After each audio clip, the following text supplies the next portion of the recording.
Како да се аплицира за систем за наводнување капка по капка? Како ќе се одвива исплаќањето на субвенциите? Дали ќе бидат исплатени средства за угинати грла од болеста син јазик?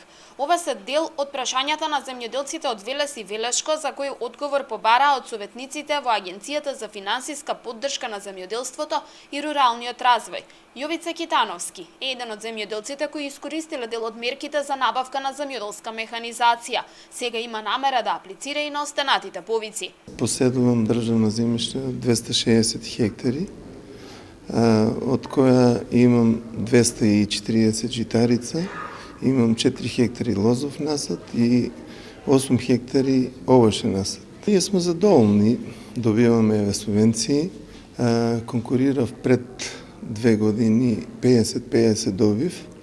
Сега сакам да аплицирам преку ИПАРД за лозарство или за овощарство. Па ќе видим. Сега се надеваме дека ќе добиеме.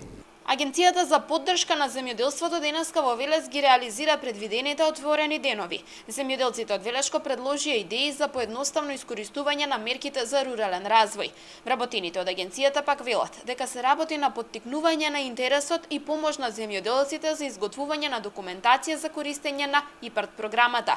За сега интересот за неа е нешто помал. Да ви кажам за ИПАРД програмата, помал е интересот на земјоделците, поради тоа што можеби се бараат повеќе документи, додека за субвенциите доволен е само собственоста, правото на собственост да го исполнат како услов.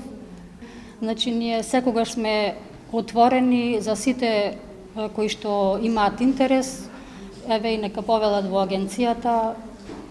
Мислам, че им помогнеме со совети. Отворените денови на агенцијата продолжуваат и во предстојниот период.